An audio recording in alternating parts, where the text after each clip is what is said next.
Okay, so good afternoon and welcome to our DMF webinar on the EU and the United States in the Western Balkans, aligning priorities for cooperation. I know we always like to say at these types of events that this is a very timely discussion, but I do believe that this is an incredibly timely discussion right now as the EU is beginning its new institutional cycle under the second von der Leyen Commission, and the United States is transitioning into Donald Trump's second administration. And during the next 4 and 5 years, the Western Balkans will remain a vital region for transatlantic diplomacy, security, and economic engagement, in which both the EU and US will continue to play key roles.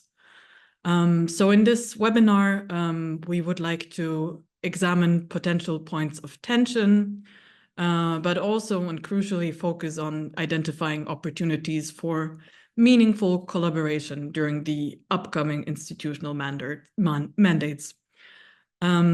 So it's my pleasure that our distinguished speakers with whom we will discuss this today are here. Gordana Delic, the Regional Director for the Balkans at the GMF and the Deputy Managing Director for Transatlantic Trusts. Frauke Sebers, a Visiting Fellow at the Stiftung Wissenschaft und Politik think tank here in Brussels, and Valbona Zanelli, a non-resident senior fellow at the Atlantic Council. Just for a quick housekeeping before we jump into the discussion, I would like to remind you that this is a public webinar which will be recorded and visible on our YouTube page afterwards. And after our panelists' initial statements, I will jump in with a few questions, but most importantly, we will leave enough space for your questions, which you can write into the Q&A box, and I will then pick them up. I would suggest that we start with Frauke, who has recently published a piece on the risks of the US elections in the Western Balkans at the time, of course, when the outcomes of the US elections weren't yet so sure. But so I would like you to kick us off in outlining a few sticking points that you see as being the most relevant in the region for the next few years, and to identify which are current areas of cooperation. And since you're based in Brussels, also the question of what should the EU do next? Okay. Frauke, please go ahead. Thanks very much, Serafine. Thank you for the invitation and also to the GMF team. Before starting on your questions, I just briefly want to ask the question why it matters. Why does the US elections matter for the Western Balkans, and especially for the EU and member states dealing with the Western Balkans, given that the Western Balkans will probably not be a priority at the current state of affairs that we have seen around the world. So, of course, it matters because the US, in close cooperation with the European and other partners, is a major factor of stability in the Western Balkans. And we also see that generally the populations in the Western Balkans extend a lot of trust towards the US as a partner and as an actor in the region. We are also at a very volatile moment and a pivotal moment with the Russian war against Ukraine and the potential beginning of talks next year, and the gradual disengagement of the US from Europe, including the Western Balkans, which has been the case for several years, several presidencies, which has also led in the region to a stronger focus on stability rather than democratization, and thereby also reliance and pushing of regional strongmen. I think generally we can say that the US expects the responsibility for the Western Balkans to lie with the EU as a foreign policy actor, especially now that transatlantic relations will not play the main role anymore under the next presidency. And while the EU has revived enlargement since 2022, there is also a moment of weakness in key member states and also of increasing disunity when it comes to foreign policy decisions. And finally, we are at a moment where the regional strongmen, as I mentioned, or the local political elites have very well learned to maneuver between the increasing geopolitical rivalries between Western and non-Western partners. So this just as a kind of an outline why we should care and why it really will affect the EU as well. And then what can we expect? I mean, we had this kind of the warning of the first Trump presidency, where for the most part, the Western Balkans were not in focus until 2019, when Mr. Richard Grenell, formerly ambassador to Germany, managed to secure himself the position of special envoy for negotiations with between Serbia and Kosovo. I'm sure that Vabona and Gordana will say more about this, so I'll keep it brief. Just we saw that the negotiations were mostly directed to a foreign policy of Trump, and not too much to the topics of reconciliation or what the EU is doing in the region. So we saw more unilateral turn when it comes to the region, and rather confrontation rather than cooperation with the EU. And ever since, I mean, the Washington Agreement was, of course, conducted at the end of the first Trump presidency. And ever since, Grenell has been very vocal against Biden's policy in the Western Balkans, and especially also against Prime Minister Albin Kurti in Kosovo, while he has maintained really good relations with Aleksandar Vučić in Serbia, Edi Rama in Albania, and Christian Mickoski in North Macedonia, and also facilitated some trade deals for the daughter and son-in-law of Trump in the region. And I'm also sure that this will be touched upon by the other speakers. I want to already take up all the topics. I think what's going to be really interesting is the project development plans for Belgrade. I'm sure we'll get to that in the discussion. When we look from a rather pessimistic but very realistic side, I think what we can definitely see, what we will be able to see, is more high-level engagement from Washington with the leaders in the region, which will be predominantly selective and transactional, with a focus on economic deals.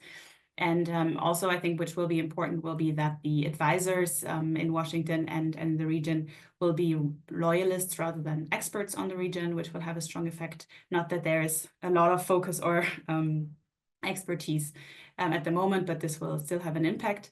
We will also see this combined to a increasing bargaining power of those leaders vis-a-vis conditionality, for example, of the EU, and especially given the weakness of the EU in this field at the moment.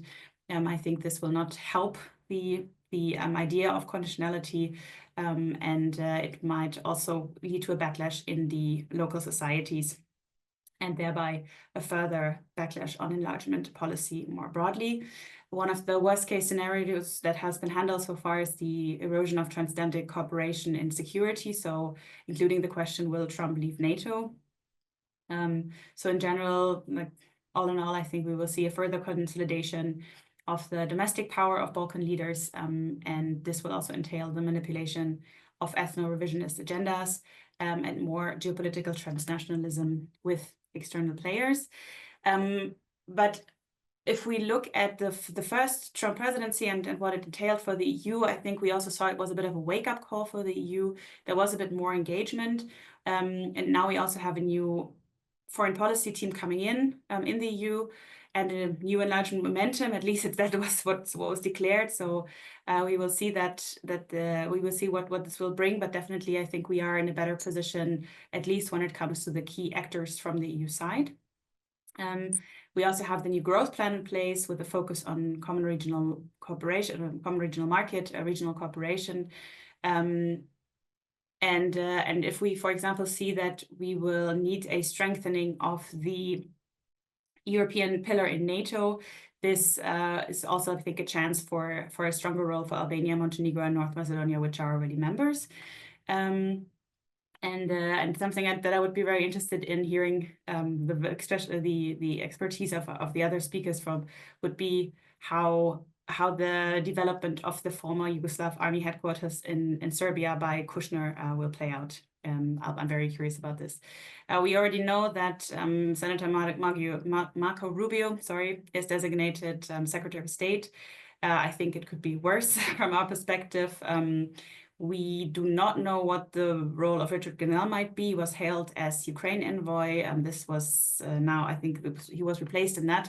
So we'll see if he will play a role for the Western Balkans, and this is still open. As I said, there will likely be a focus more on the Middle East, Ukraine, and other areas, but But in the end, Trump is a wild card. We never know what will happen. We also don't know if, there have been so many replacements in the last administration under Trump that nothing is for certain. And I think this is something that we should really prepare for as an EU. When it comes to the current areas of cooperation, I think that the Biden administration has been a bit of a disappointment for many of those who had high hopes for his presidency, for the region especially. I think there has been a lot of enthusiasm when he came in because of his personal connections. Where there has been cooperation is, of course, mainly security, so NATO support, including for KFOR, but also intelligence and other roles. As well as sanctions on high-level officials, both in Serbia and Republika Srpska. Especially the sanctions against Dodik and others in Republika Srpska have also been in place under Trump 1, and this has been reiterated. And so I'm a bit puzzled also maybe by the enthusiasm of Dodik, because I do not think that Trump will be happy about further instability, but we can discuss it. When it comes to the Kosovo-Serbia dialogue, the Trump administration has generally accepted the leadership of the EU, except when there were diverging views, they were a bit more forceful, let's say, but generally I think there has not been a lot of confrontation. What I think is interesting in the sense of, or in the field of democratization and especially foreign malign influence, we have seen, especially in the past 2 years, a couple of agreements and a couple of laws coming in. So we have the Western Balkans Democracy and Prosperity Act passed in Congress. We have partnerships to combat disinformation with Albania, North Macedonia, and Kosovo in place, as well as the US-EU coordination mechanism for information integrity in the Western Balkans by the European External Action Service as a bilateral deal. When it comes to economic factors and trade, the US is not a huge player for the Western Balkans, neither in imports nor exports, but of course, foreign direct investment and foreign aid are major fields of influence. Finally, what should the EU or what should Germany also do? I mean, the paper that you mentioned was written for Germans, for the German government, basically, or for a German audience. So, as I already mentioned, building up the European pillar of NATO and strengthening the missions in the region. On the one hand, of course, to prevent any fallout if Trump decides to withdraw troops, for example, but also generally to become a better security player and a better partner to the US, but also other partners in security. Sustaining a political drive for EU enlargement. And also look at what's happening in the region vis-a-vis the enlargement process. I think we can expect a more assertive approach by Kallas than by Borrell, but we will also see whether or not there will be a new Balkans envoy or a new envoy for the dialogue between Belgrade and Pristina. The same is also true for the new German government, where we will see that a lot of parliamentarians working on the region are unlikely to re-enter parliament. So I think having a post of special envoy for the Western Balkans that we already have now, to have this post again would be a very good idea to keep the topic running as well in Germany. Looking at synergies of the growth plan for the as leverage on the individual governments, and making sure that EU interests and values in the region are guarded. Finding new ways of cooperation with partners outside of the EU and the US, especially the UK, but also others, like for example, Norway, Switzerland are very active in the region. And finally, I think it's very crucial to have a better communication and engagement with citizens in the EU to prepare them for future enlargement as well. This is also mentioned in the mission letters to all the commissioners, and we will see how this will play out. I think it's at least as difficult to prepare EU citizens for enlargement as it is to prepare citizens of the Western Balkans for enlargement. And I'll stop here. Thank you very much, Frauke, for giving this very comprehensive overview. I think there are lots of points that we can come back to. But let's hear from Valbona. Perhaps you could react a little bit to how you think that US foreign policy is going to play out in the region, even if it might be a little bit of a speculation at this point. And also, Frauke was also mentioning it, and you have worked quite extensively on geopolitical competition in the region, the role of Russia and China. This will be surely something where the US and EU will have a common interest in managing it. But how do you think this will play out, perhaps specifically from Washington's side in the years to come? Well, thank you very much. Thank you for the invitation. I'm delighted to be here with you today. I very much agree, in general with comments of Frauke regarding, what's going to be the future for the Western Balkans. But let me start from a different perspective. I believe that, when we talk about the European security architecture at large, and if we consider the three pillars of that architecture, which is security, energy, and maybe markets and trade, all that has been shattered with Russia's second invasion of Ukraine. I would like to point that out because Russia has tried and has invaded Ukraine already back in 2014. And so I would like to kind of focus on seeing that how things have changed even for the Western Balkans since 2014. Unfortunately, in 2014, we have had also a freezing of the European enlargement perspective of the European Union for those countries. If you remember, during the Juncker's Commission moratorium on enlargement for the region, and I think that has played a very negative, has had very negative consequences, and I would say unintended consequences, because we knew that the Western Balkans will not have been from 2014 to 2024 all members of the European Union, or any of them members of the European Union. However, sending that political message that the region will have to wait and see, that has created a huge vacuum of power that unfortunately has been filled by other players. The Western Balkans has always been, or the Balkans more in general, has been always an area where you had seen, these confrontations between the West and the East. This is not new. This has been always also because of its, geostrategic position. So we have had different players in the region for a long time.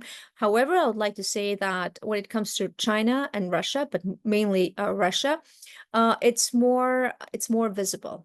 Russia has increased its I would say its influence in the region, and is much more visible, and it really can do that with not much money, with not much funding being needed, because Russia acts as an opportunistic spoiler and uses the internal weaknesses that could be, institutional weaknesses or divisions that exist between different, ethnics or different, bilateral issues in the region, but also using disinformation, huge, massive campaigns of disinformation, using corruption, using the tools of energy. So we have seen that for a very long time in the region. What has changed since the second invasion is how the European Union is viewing as a geopolitical necessity to include the region to be part of the European family. So I think that if the European enlargement process that has always been a foreign policy tool, and it's been a process of peace for Europe in all of each 5 rounds of enlargement, there has always been a geopolitical, objective behind each round of enlargement. I think what we had seen recently, that it had lost that importance and it was more of a technical issue. So I would say that this has changed now, not only geopolitical necessity, but we have in addition this new character of security. Security now of Europe has become part of the enlargement perspective. So that is, I think, good news for the Western Balkans, that we have a reinvigorated EU integration process. Now, regarding the United States, I think, I'm a strong believer that the presence and engagement of the United States as a European power, I'll call the United States a European power since after the end of World War II, has ensured peace and stability in the European continent, the European theater, and has created the conditions for the integration of the countries and prosperity. So we should not even, forget that. That's, of course, I mean, it's since 1945, but that has been the pivotal role of the United States for Europe, a concept of Europe whole, free, and peace. Now, also in the 90s, the United States has been indispensable in bringing peace to the Balkans after the bloody conflicts and the breakup of former Yugoslavia. And I believe that today, there are still open issues in the Balkans.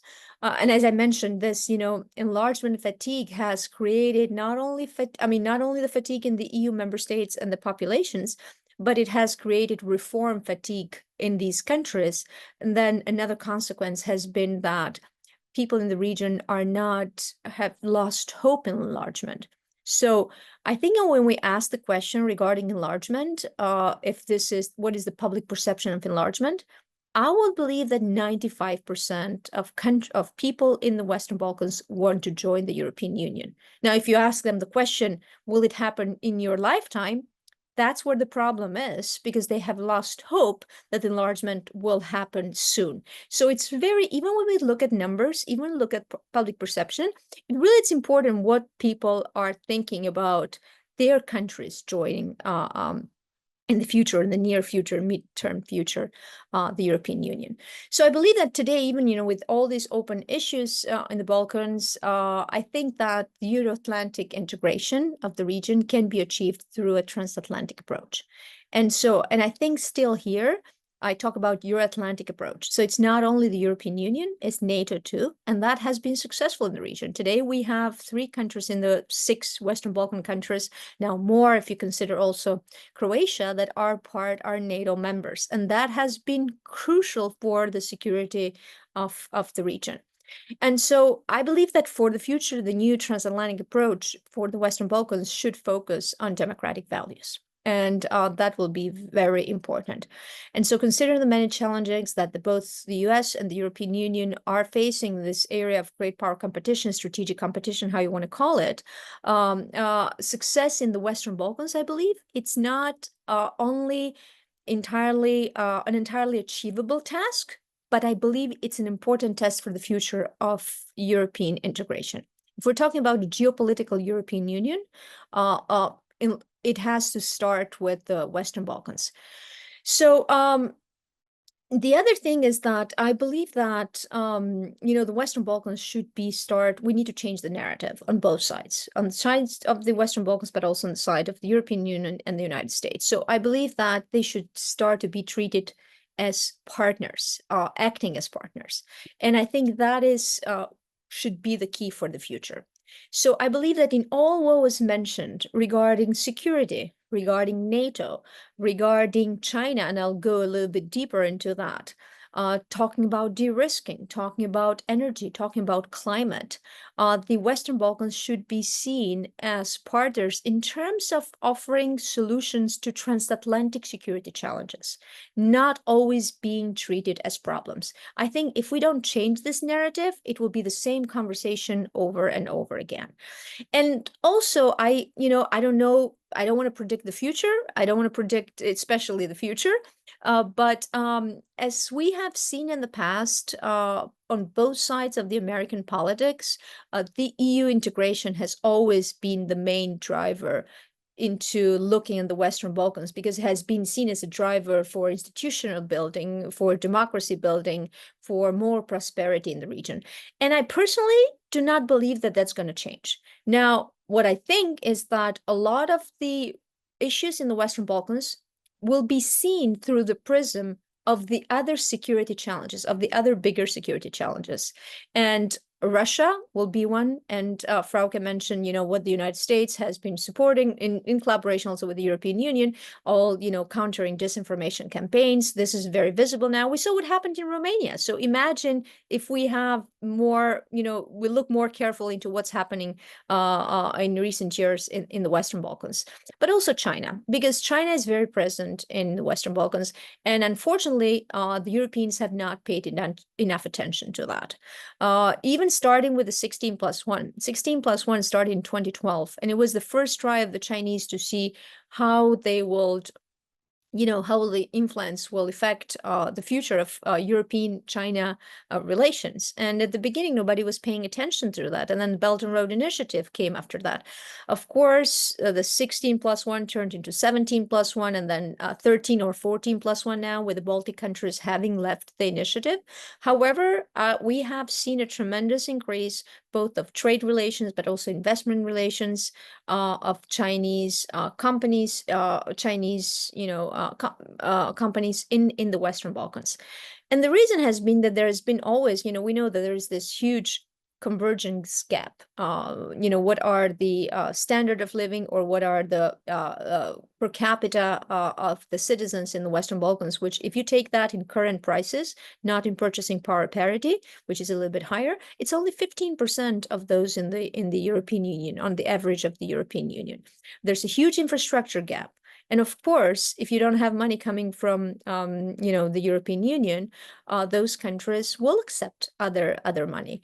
And with that money, I'm afraid that it comes, you bring more standards that do not help you in the road towards EU accession. So what I'm saying is not that, these investments are not needed, but we have to be more careful how that affects the Euro-Atlantic, or the big objective of the Euro-Atlantic integration in the region.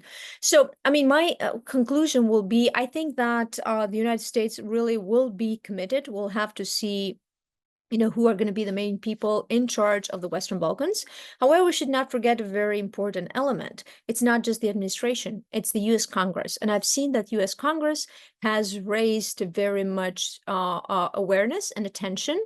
And there is much more talk about the Western Balkans. As I mentioned, it's the security dimension. So it's China, it's energy, it's the future of LNG that, some of the countries of the Western Balkans might be very important for that one. But I think that still the focus will be to integrate the countries into the European Union. So make the Western Balkan countries allies and non-objects into those efforts. I think that will be the winning also strategy and narrative in the future. I think, more broadly, we should focus on both sides of the Atlantic. Frauke mentioned the potential we'll see when and if it will pass act on democracy and prosperity. And that act is one of the better legislations that I've ever read when it comes to the region, because it does a fantastic X-ray of what's happening from the political, democratic, and economic perspective in the region. And so I think if that legislation will pass, and also if it is funded, because you need more funds to come to the region, both from the European Union and the United States, I think we can have a winning strategy.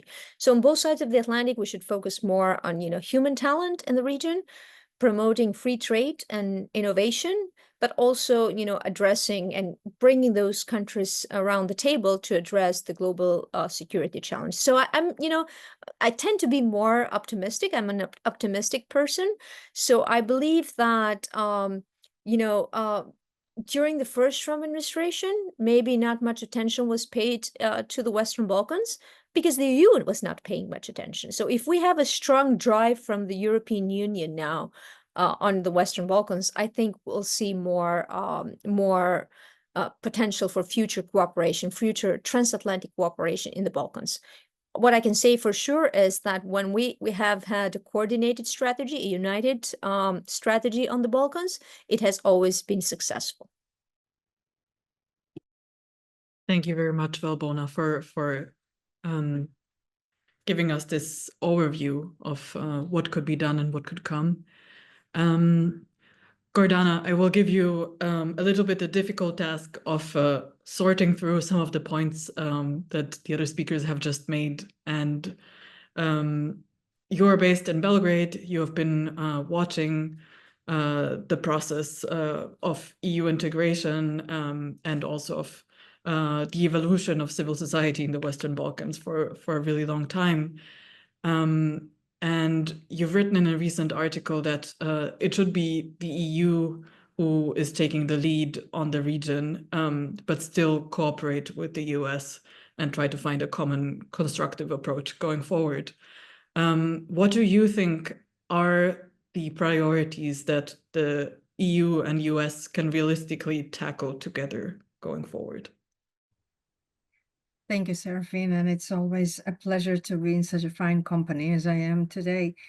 Well, let me just say that, first of all, I'm really grateful to my co-speakers for bringing up certain things, such as Valbona, who has reminded us that Russia has invaded Ukraine twice, and also has basically reminded us with that first time around, we didn't take it seriously enough, right?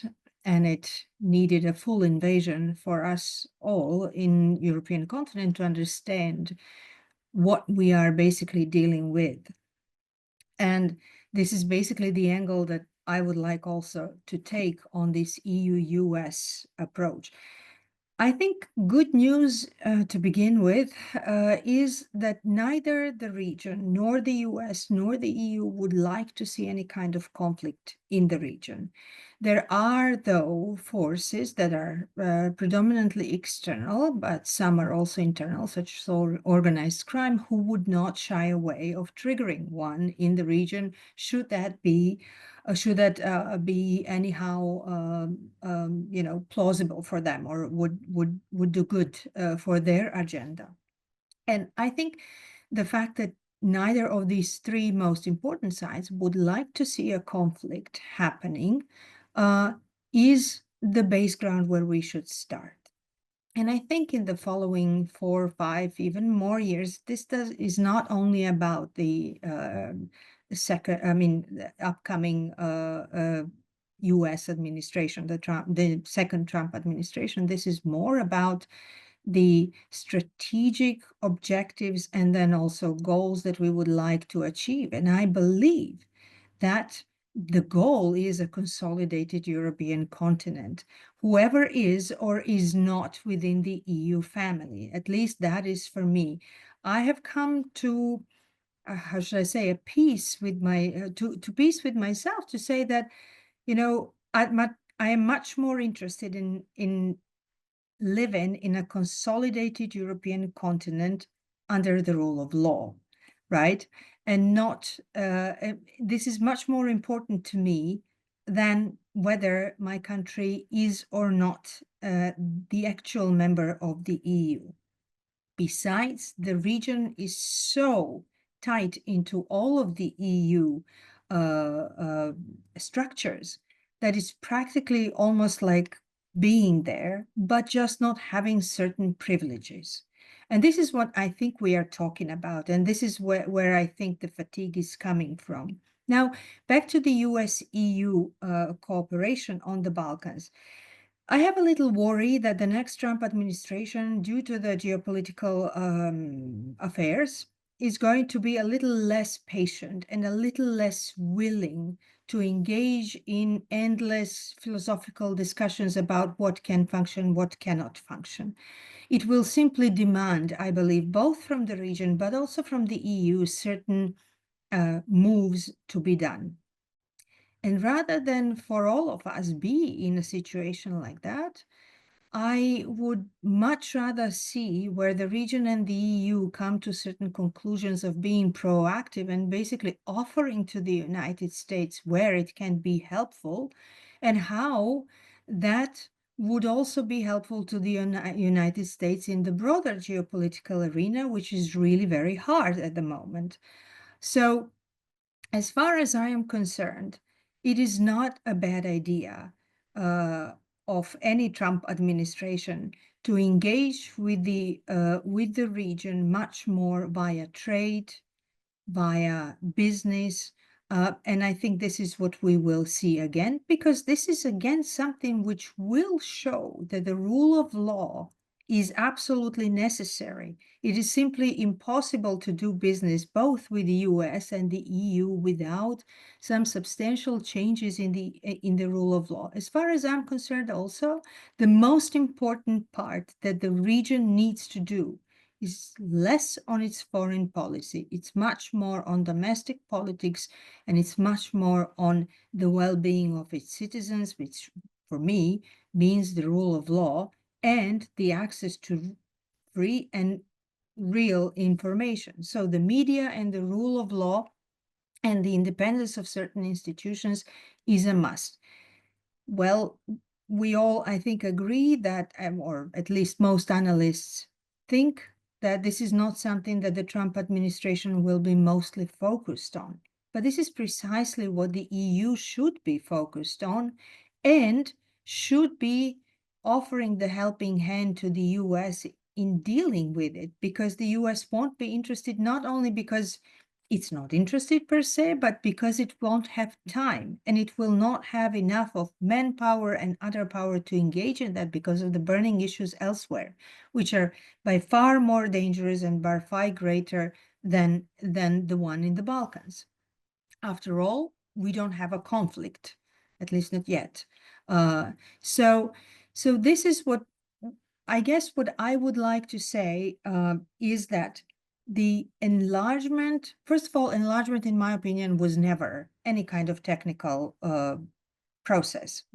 I do believe, and this is, sort of, shame on the EU for doing so, for hiding behind the technical process, but it has really always been a political one.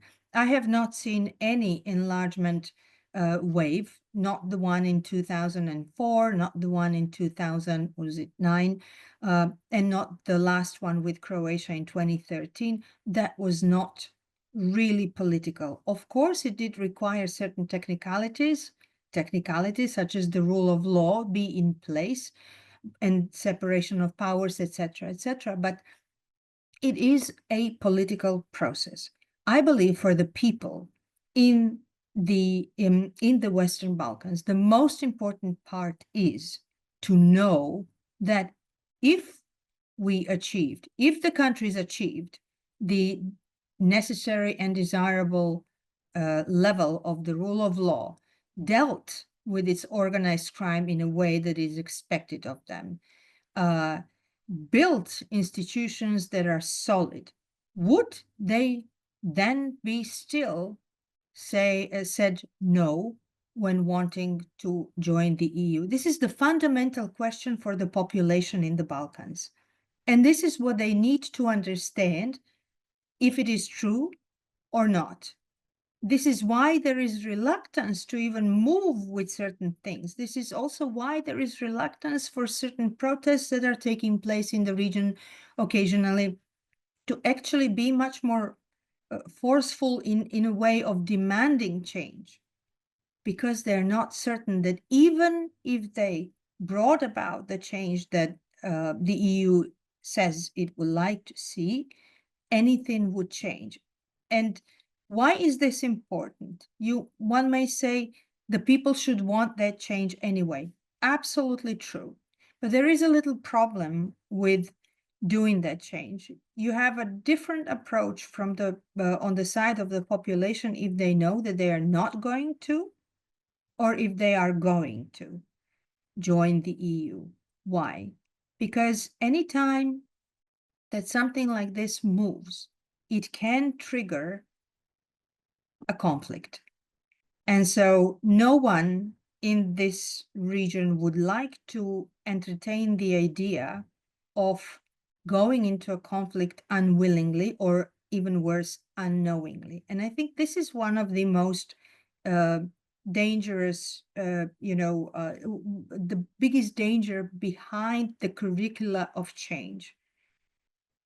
Is also how we demand this change, because we can trigger certain processes that we do not want to trigger. Maybe we trigger it too soon, maybe we trigger it too late, what not. So that is why the end goal needs to be clearer, at least. After all, the future should always define our present, and we should be moving towards the goal and not the other way around. So if we know that the goal truly is we will join the EU whenever, and that the EU is really truthful about that, then I believe that the change would have a different trajectory than we don't know. Well, then the change will also have a different trajectory and is much, much more prone to the external influence. Actually, it's very prone to the external influence in that case, but also internal influence of those that we do not like organized crime groups, corruptive groups, and so on. Well, Bona touched on China, and I think that China and Chinese footprint in the region will be of very big importance to the Trump administration. And I think this is something where the EU and the US probably are almost 100% in agreement. The other thing is also the diversification of resources for the region, which has already started under the first Trump administration, has really been deepened under the Biden administration, and I don't see any reason why it should stop. It won't stop. It's also in the interest of the United States, but also of the EU, that the diversification, not just gas, but all other fuels that are necessary for the region, this won't stop. But there is also a trick in this, and this is also where European Union can be helpful to the US, and that is not to exchange one dependence with another. And I think this is also a very important thing for the Western Balkans, and an important role the EU should play together with the US. But the EU should play a role in also warning US that replacing one dependency with another is also maybe not the best idea anywhere in Europe, and let alone in the Balkans. So I stay firm in the, I am convinced that not much will change in terms of what is a priority in US, but also not in the EU. The approaches may change, and that will have a significant impact on the region. How something is communicated. And one of my colleagues here said it is absolutely important to start treating the countries in the Western Balkans as partners. I would say that that is a really, really important message, because pardon me for saying this, but the condescending language won't work anymore. As a matter of fact, I think it has a completely counterproductive effect, mainly also because the other forces that are here competing for the region are also very strong. I would also like to say that Western Balkans is a political term. It is not really a region that is coherent. Different nations, different religions, different worldviews as well. And if we are to talk about the region, I'd rather we talk about the Southeast Europe. That is a region. And that is also how the competitors of the EU and US view us. And I think they are ahead of us because this is how they behave. So it is Southeast Europe that is interesting to China, not Western Balkans. It is Southeast Europe that is interesting to Russia as well. It is Southeast Europe that is interesting to Middle East. So all of these are very I believe that the next 4 years will be more about attitudes, how we do things, and practicality of those. So we have to find things that are achievable within a certain and limited period of time. This will be important. And we have to make those goals achievable, and but we also have to see through that they happen. I think too many things have happened in the past, especially 10 years, that almost happened but didn't happen. And that has left both the people here in the Southeast Europe, but also, I would say in Europe, sort of this, how should I say, disappointed with the whole process. And that's why most of the people have given up. And really, I think this is the time for everything but to give up on these agendas. So my 2 Thank you cents. so much, Gordana, for these excellent points. I think especially the last one is an important one to underline. Given that we only have 14 minutes left on this webinar, thanks to all of your excellent analysis, perhaps I will remind the participants of this webinar that you can ask questions via the Q&A function. But also I will take the opportunity to ask one of the questions that has already come up and ask 2 more, and would ask you to try to limit your answer to maybe 1.5 minutes if possible. Not sure that meets the complexity of the topics, but anywho. I would start with a question to Valbona on the topic of the geopolitical competition, but also what you pointed out as the fact that there have been investment gaps that led kind of other powers, primarily China, to come into the region and to fill that gap. And now, as Frauke also mentioned, the EU has recognized this problem and is starting to conduct its own investment. You've mentioned the growth plan initiative as well, Frauke. So I'm wondering, however, as the EU now has this geopolitical approach, how it can be avoided that the rule of law dimension, which continues to be crucial, will sort of be put at the back burner over the geo-economic priorities in the region. And we've seen a little bit of controversy, for example, about the recent agreement on lithium mining in Serbia, for example, and the environmental impact of that. So how can we avoid a race to the bottom where we're competing on industry, but perhaps not on values? Well, that's a great question, Serafine, and I will start by saying that the EU should not do that. That will be the biggest mistake. If the process becomes purely geopolitical, I mean, the geopolitical dimension has to be the key part of the process, but we should not forget the transformative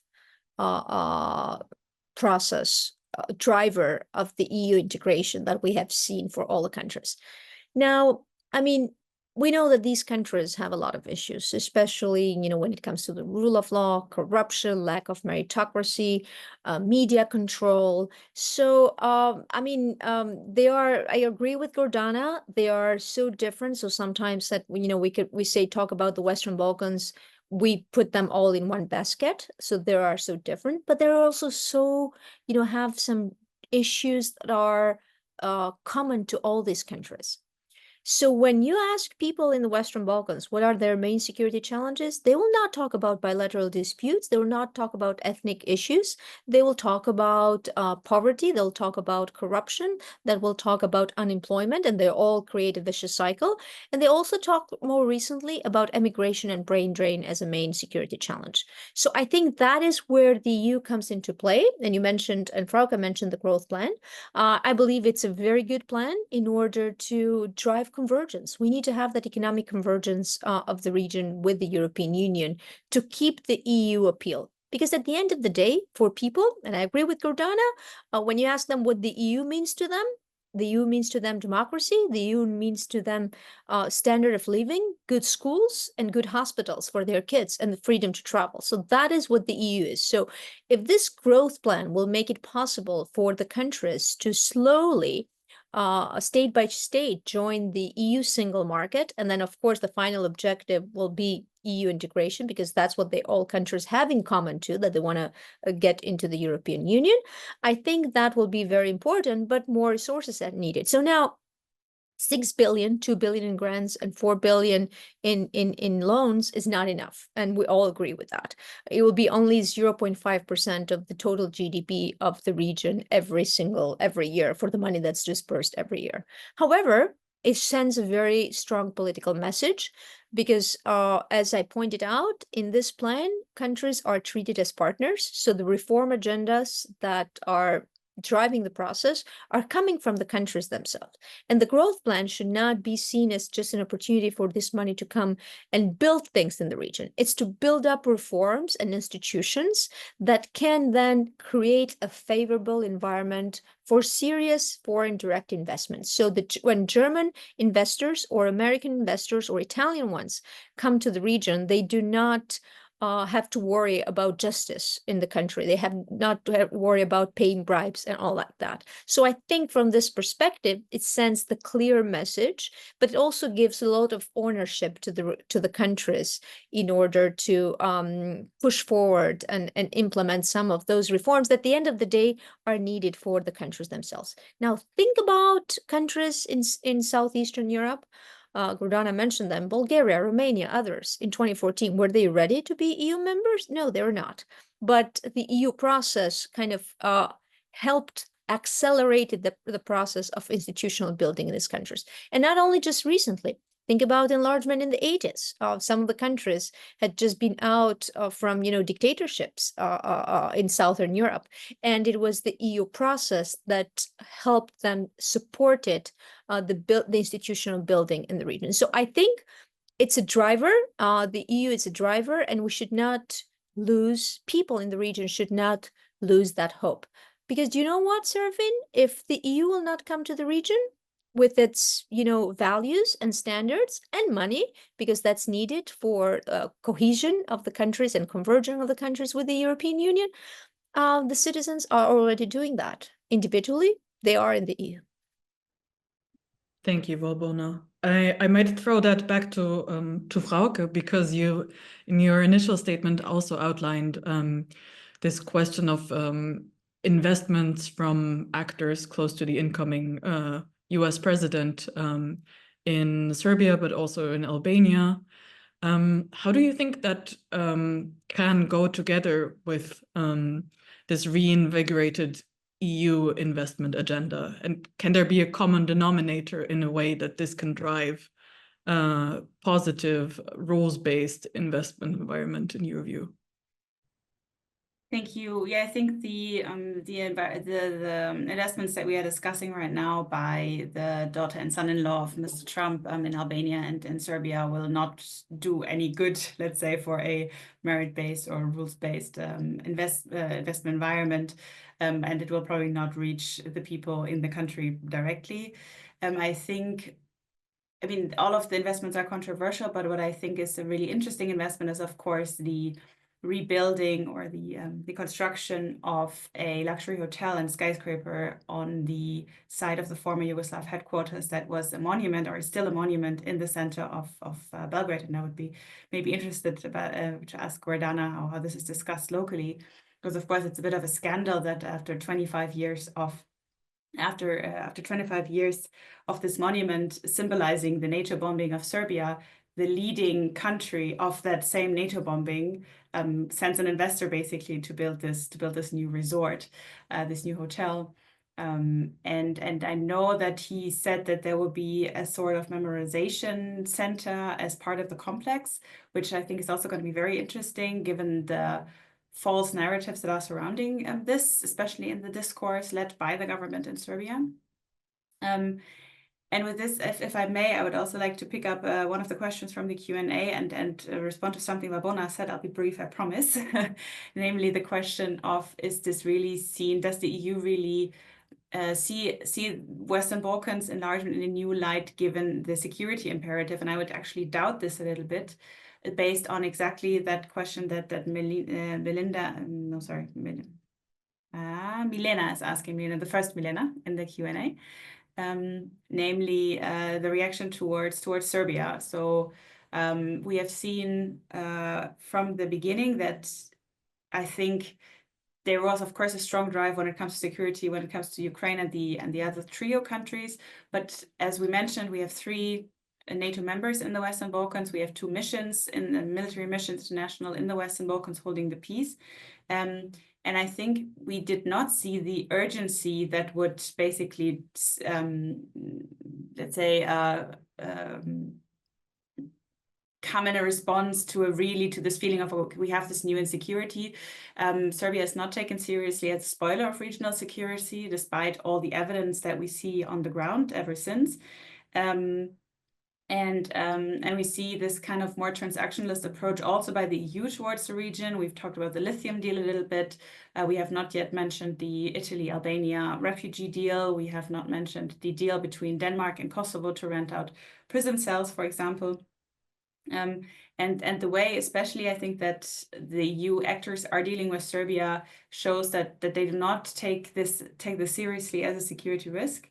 And at the same time, another factor of this, or another sign of this, I see in the disunity and the very little appetite among many of the member states to budge a little bit. I've said there's an accordance of member states that EU enlargement should happen, including in the Western Balkans. All of the countries are saying this, but when you ask them what they mean and what they want for that, it's a completely different question. And this really worries me. I don't want to be the pessimist here. Ivona already outed herself as the optimist. I have to be a bit of the pessimist here because I see a very, very stark contrast of the very positive messages we hear from the Commission and the rather reluctance coming from the member states. Thank you, Frauke. Yeah, I think if we combine perspectives, then we can arrive at a realist perspective, perhaps. I will throw your question back to Gordana about what you make of this controversial investment in the former Yugoslav Ministry of Defense. And I will combine that with another question that was asked in the chat by Susanne Drake, whether, because you're very knowledgeable on the civil society dimension of it all, and the question is being raised whether this new commission might allocate some more funds in programs that foster joint discussion by civil society in the Western Balkan and EU countries, that could perhaps foster the discussion of some of these ideas that we discussed here in this panel today. And I will challenge you to answer these questions in 2 minutes if you can. Thank you. Yeah, I'll try. Yeah, Frauke actually asked that in the beginning about this investment. I'm not sure what I think about it. Honestly, it's like a circus. I haven't really given it a thought. First of all, to me, the monument, yes, how should I say? There should be something obviously there that because it is part of the history of this country to mark that there was a 1999 NATO bombing, for sure. Whether it should be as big as these two buildings, I'm not quite certain, and downtown right across the government building and so on. So I'm not really, I don't care. To be quite honest, what happens to the building. I actually see it more as some kind of a concession towards the Trump family as such. And that's what I see in it. Maybe some other people would use some other word, I don't know, but I would be curious to see if it actually happens. So that's my answer to that question. With regards to the European Union member states and potentially new money, honestly, I don't know. I think European Union is quite busy with helping Ukraine, especially financially and so on. But I would think that it would be good if the region had more access to something that would at least mimic some kind of structural funds in order to be able to pull itself even further up. The convergence that you were talking about, Serafin, and I think also Valbona. So I would say that this is important. But then there is this part that Frauke has mentioned, and it is that we see one message from Brussels, but we see a different one from the member states. True, but let's not forget that the member states have also to deal with the internal domestic politics. Brussels doesn't. And so that is what I think is making the fundamental difference. And I think that is the glitch that leads often to this different kind of messaging, because capitals in different member states have to handle also that part of the electorate that Brussels doesn't.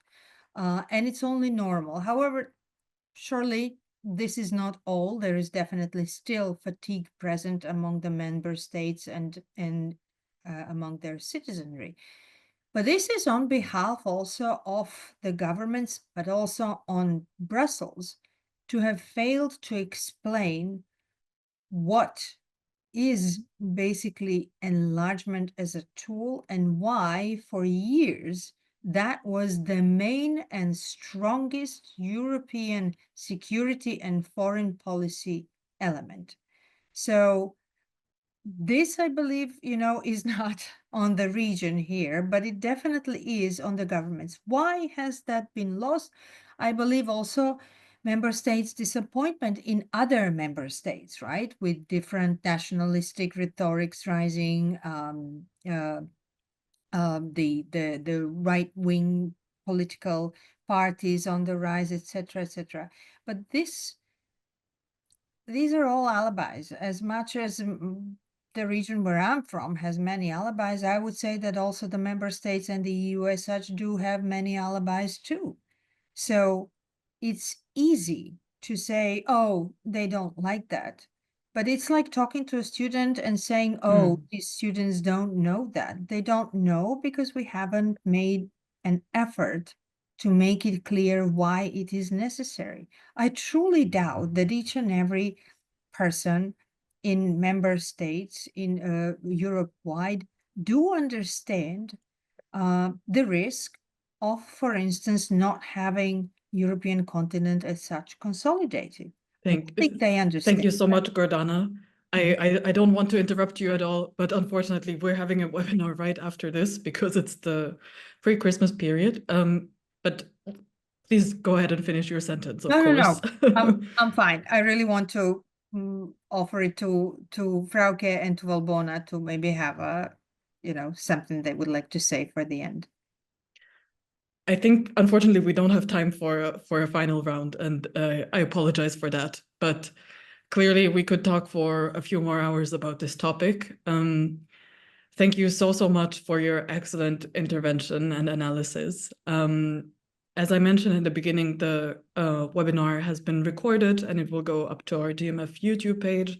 So if you would like to share it with interested colleagues that would like to recap it, I'll be happy to share the link after this event. Thank you also very much to all the participants who asked great questions in the Q&A.